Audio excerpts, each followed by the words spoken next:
Good morning class 10 এর রাসায়নিক গণনা চ্যাপ্টারে আমরা কিছু গাণিতিক সমস্যা আগের দিনে করেছিলাম। থিওরিটিক্যাল পার্ট যেটুকু ছিল আমরা পড়ে নিয়েছি। এরপরে আমরা কিছু গাণিতিক সমস্যা আজকে তোমাদের ডে 3 ক্লাসে আলোচনা করব। যেমন দুটো সমস্যার উদাহরণ আমি তুলে ধরেছি। একটা হচ্ছে খোলা বায়ুতে, খুব ইম্পর্টেন্ট, এটা ছোট প্রশ্ন যদিও, খোলা বায়ুতে COCO3 এর 250 গ্রামকে উত্তপ্ত করলে কি পরিমাণ ওজনের হ্রাস ঘটবে। তাহলে দেখো, প্রথমে আমাকে এখানে কেমিস্ট্রি যেটা ঘটবে সেটা আমাকে আগে বুঝে নিতে হবে যে CaCO3 কে উত্তপ্ত করছি। উত্তপ্ত করলে বিক্রিয়াটা আমরা জানি CaCO3 তীর চিহ্ন CaO প্লাস CO2। এবার এখানে বলছি কি পরিমাণ ওজনের হ্রাস করবে। দেখো এটা হচ্ছে ক্যালসিয়াম কার্বনেট, পোড়া চুন, কার্বন ডাই অক্সাইড যেটা তৈরি হচ্ছে খোলা বায়ুতে। খোলা বায়ুতে কথাটা বলা আছে ওজনের হ্রাস মানে হচ্ছে CO2টা বেরিয়ে চলে যাবে। তাহলে মানে কত পরিমাণ CO2 উৎপন্ন হবে। এটা সংক্ষিপ্ত প্রশ্ন হচ্ছে কি পরিমাণ ওজনের হ্রাস ঘটবে, না বলে CO2 উৎপন্ন হবে, ব্যাস। তাহলে আমরা এটার ওজন যেমন নির্ণয় করে আণবিক ভর বার করব। আণবিক ভর এটার হবে 40 প্লাস 12 প্লাস 48 সমান 348 সমান হচ্ছে 100। আর এইটা CO2 আমরা জানি আণবিক ভর 44, 12 প্লাস 16 into 2 32 equal to 44। তাহলে 100 গ্রাম থেকে 44 গ্রাম ওজনের হ্রাস ঘটে। এটাকে এইভাবে ভাষায় লিখবো যে 100 গ্রামকে উত্তপ্ত করলে 100 গ্রাম CaCO3 কে উত্তপ্ত করলে 44 গ্রাম ওজনের হ্রাস ঘটে। 1 গ্রামকে উত্তপ্ত করলে, আর যেটা বলে দিয়েছে 250 গ্রামকে উত্তপ্ত করলে, নর্মাল ঐকিক নিয়ম প্রসিডিওরে যেমন অ্যান্সার আসবে সেটা হবে। তাহলে 40.88 ইন্টু প্লাস 22 যেটা হচ্ছে এটা অ্যান্সারটা আসবে আর কি, 44 ইন্টু 250/100। বোঝা গেছে? তাহলে এটাই হচ্ছে তোমার এই ধরনের অঙ্কগুলো, যে কি পরিমাণ ওজনের হ্রাস ঘটবে। হ্যাঁ, বা কোনো ক্ষেত্রে যদি কোনো বিক্রিয়াতে কিছু যুক্ত হয় তাহলে তার ওজনটা বাড়বে, সেগুলো একটু। কিন্তু মেন কেমিস্ট্রিটা হচ্ছে একটা রাসায়নিক বিক্রিয়া করবে, সেই রাসায়নিক সমীকরণ থেকেই যেমন সমীকরণ সংক্রান্ত গণনা সেগুলো করবো। নাম্বার টু যে সমস্যাটা রয়েছে দেখি, করছি। H2SO4 ও জিঙ্কের বিক্রিয়ায় 10 গ্রাম H2 তৈরি করতে 80% বিশুদ্ধতার কত গ্রাম জিঙ্কের প্রয়োজন। দেখো এই জায়গাটাতেই তোমাদের কিন্তু মনে হবে যেন যে এইটা আবার কি দিয়েছে, 80% বিশুদ্ধতা ব্যাপারটা। আমাকে মেন হচ্ছে কেমিস্ট্রিটা একটুখানি।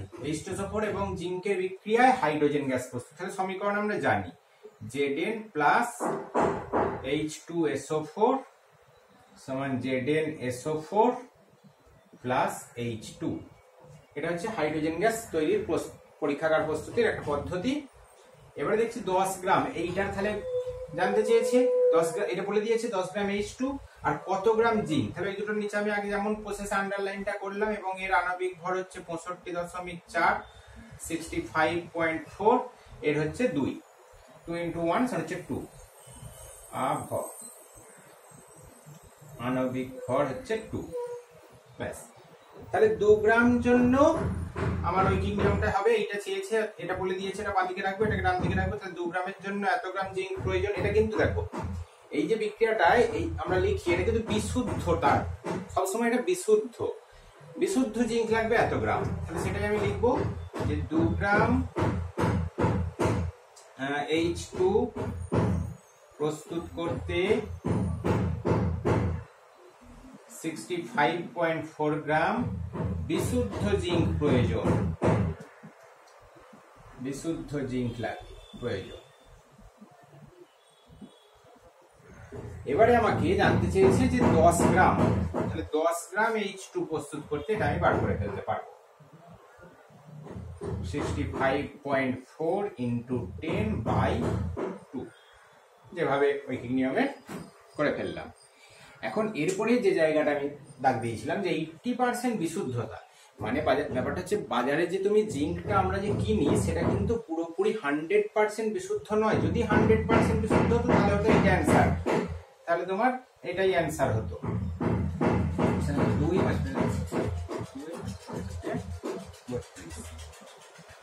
327 গ্রাম এটা হচ্ছে বিশুদ্ধ জিঙ্ক লাগবে, কিন্তু বাজারে যে জিঙ্কটা পাওয়া যায় সেটা হচ্ছে 80%। তার মানে তুমি যদি 100 গ্রাম জিঙ্ক কেনো তাহলে তার মধ্যে 80 গ্রাম এই বিক্রিয়াটায় কাজে লাগছে, 20 গ্রাম কিন্তু অন্যান্য আদার ম্যাটেরিয়ালস ওখানে ইমপিউরিটি হিসাবে, অশুদ্ধি হিসাবে রয়ে গেছে।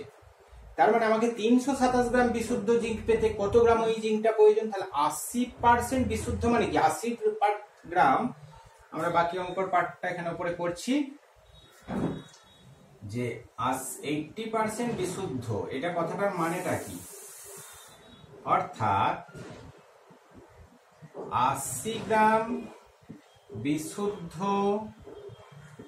জেডেন থাকে 100 গ্রামে, 100 গ্রাম নমুনায় বলতে পারি, যেটা আমরা বাজার থেকে কিনছি। অর্থাৎ 1 গ্রাম বিশুদ্ধ জিঙ্ক থাকবে, আর আমার যত গ্রাম বিশুদ্ধ জিঙ্ক দরকার 327 গ্রাম। তাহলে আগে আমার যেটা উত্তর বেরোবে সেটাই অ্যান্সার। ঠিক আছে, নিজের থেকে এটা করতে হবে। আমাকে প্রথমে কেমিস্ট্রি ধরে অঙ্কটা যেমন বিশুদ্ধ, সবসময় কেমিস্ট্রি যে ইকুয়েশন, সেই ইকুয়েশন ধরে অঙ্কটা সেটা বিশুদ্ধ জিঙ্কের ব্যাপার। এবারে যখনই অশুদ্ধির ব্যাপার চলে আসবে তার মানে এবারে ওর মধ্যে আমি যখনই 80% বিশুদ্ধ বলছি, এই লাইনটা বোঝার চেষ্টা করো যে আমার 80 গ্রাম বিশুদ্ধ বাবুর মধ্যে 100 গ্রামের নমুনা, তাহলে আমার এই 327 গ্রাম বিশুদ্ধ জিঙ্ক দরকার। তাহলে কত গ্রাম নমুনাটা নিতে হবে? অবশ্যই এর থেকে অনেকটা বেশি হবে, 20% বেশি। সেইটা মেটেরিয়ালসটা আমাকে বাজার থেকে কিনতে হবে, যার ফলে আমি কিন্তু 10 গ্রাম হাইড্রোজেন তৈরি করতে পারবো। বোঝা গেল? আমরা দ্বিতীয় দুটো সমস্যাতে আসব। আমরা আজকে যে থার্ড একটা উদাহরণ সমস্যা নিয়েছি গাণিতিক। দেখো 27 ডিগ্রি সি উষ্ণতায়, 27 ডিগ্রি সি উষ্ণতায় ও 750 মিলিমিটার পারদস্তম্ভ চাপে 4.8 লিটার H2 গ্যাস প্রস্তুত করতে কত পরিমাণ Na এর সাথে জলের বিক্রিয়া ঘটাতে হবে? তাহলে মেন আমার যে গণিতটা সেটা কিন্তু এইখানের মধ্যেই রয়েছে যে এত লিটার হাইড্রোজেন প্রস্তুত করতে কত পরিমাণ সোডিয়ামের সাথে জলের বিক্রিয়া ঘটাতে হবে। এইটা অঙ্কটা যদি শুধু দিত তোমরা কিন্তু, বা এখানে যদি এসটিপি কথাটা লেখা থাকতো, লিটার মানে আয়তন উল্লেখ করার সময় অবশ্যই চাপ উষ্ণতার উল্লেখ রাখতে হয়, জানা আছে, তাহলে সেক্ষেত্রে আমার অঙ্কটা কিন্তু খুব ছোট্ট হয়ে যেত, 22.4 লিটার। আমি সমীকরণটা জানি, সমীকরণটা একটু আমি লিখছি যে কি সমীকরণটা? সোডিয়ামের সঙ্গে 2Na plus 2H2O 2NaOH plus H2, এই হচ্ছে হাইড্রোজেন গ্যাস প্রস্তুতি। এবং এখানে সোডিয়ামের চেয়েছে আর হাইড্রোজেনটা লিটারে বলে দিয়েছে। দেখো এটা হচ্ছে 1 মোল আছে, তার মানে এর এসটিপি তে আয়তন কত? 22.4 লিটার। 22.4 লিটারের জন্য 2 গুণিত 23 আণবিক ভরের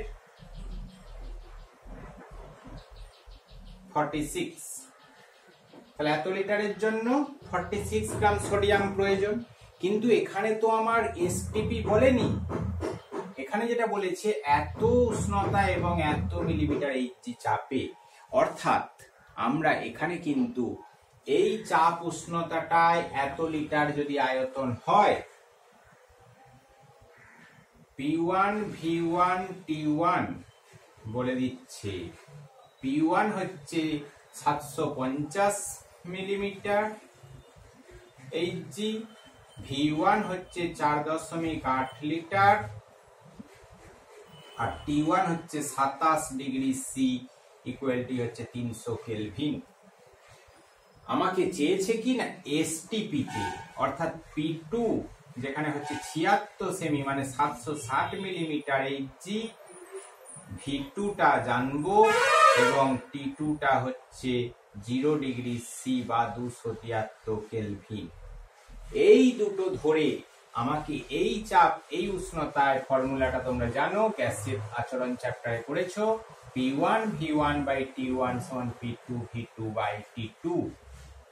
সব কটার মান জানা আছে, V2টা আমি বার করব। এখান থেকে V2টা যখনই আয়তনটা বেরিয়ে যাবে, সেই আয়তনের H2 গ্যাস প্রস্তুত করব। এই যে V2 যেটা আমি লিখেছি, তার মানে এখানে ঐকিক নিয়মটা আমি হবে কি, যে এসটিপিতে এটার জন্য এটা 22.4 লিটার H2 প্রস্তুত করতে 46 গ্রাম সোডিয়াম প্রয়োজন। তাহলে 1 লিটারের জন্য, এবং এই যে যেটা বলা আছে V2টা, কত লিটার হাইড্রোজেন প্রস্তুত করতে কত গ্রাম সোডিয়াম প্রয়োজন। ক্লিয়ার? তাহলে এইভাবে আমরা কিন্তু সমস্যাগুলো উত্তর করতে পারি। মেনলি এখানে হচ্ছে আমার জানতে দুটো চ্যাপ্টার কি কম্বাইন করে দিয়েছে একসঙ্গে, P1 V1 বাই T1 বড় অঙ্ক, একটু এই ধরনের একটা সমস্যা হবে, আবার সমীকরণটা করতে হবে, সমীকরণ ধরে নর্মাল যেটা করেছি সেইভাবে, যে এত লিটার মানে এই চাপ উষ্ণতায় এত লিটার আয়তনটাকে আমাকে, অর্থাৎ সমীকরণে যে আমরা অঙ্কগুলো করি সেটা সবসময় হচ্ছে এসটিপিতে আয়তন, সেই এসটিপিতে আয়তন অনুসারে কিন্তু আমাদের অঙ্কগুলো করা হয়। এছাড়াও কখনো কখনো আমি দু একটা কথা বলছি, যে আর একটা চতুর্থ সমস্যায় আমরা আসছি।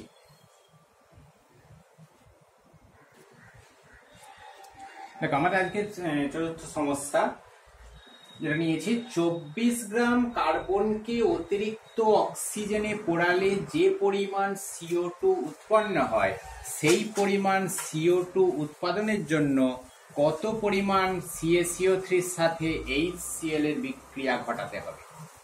দেখো, এখানে কিন্তু একটা অঙ্ক আমরা প্রথম থেকে যেটা দেখতে পাচ্ছি, যে 24 গ্রাম কার্বনকে অক্সিজেনে পোড়ালে CO2 উৎপন্ন হয়। তাহলে এটা একটা কেমিস্ট্রি, রসায়নটা এখানে একটা বিক্রিয়া ব্যাপারটা রয়েছে, যে সি কে পোড়ালে CO2 তৈরি হয়, কোনো সমস্যা নেই। এবং অঙ্কটা থেকে একটার ওজন বলে দিচ্ছে, যে পরিমাণ CO2, তাহলে এইটার ওজনটা চাইছে, তাহলে এটা হচ্ছে 12 আণবিক ভর, আর এটা হচ্ছে 12 প্লাস 32 ইকুয়াল টু 44 আণবিক ভর। তাহলে এখানে 44 গ্রাম CO2 এর জন্য, মানে 44 গ্রাম CO2 যদি তৈরি করতে 12 গ্রাম সি লাগে, তাহলে 24 গ্রাম কার্বন থেকে, তাহলে নরমাল 12 গ্রাম সি থেকে 44 গ্রাম CO2 পাই। অতএব 1 থেকে কত আর 24 থেকে কত, যেটা আসবে 44 ইন্টু 24 বাই 12 ইকুয়াল টু হবে 88 CO2।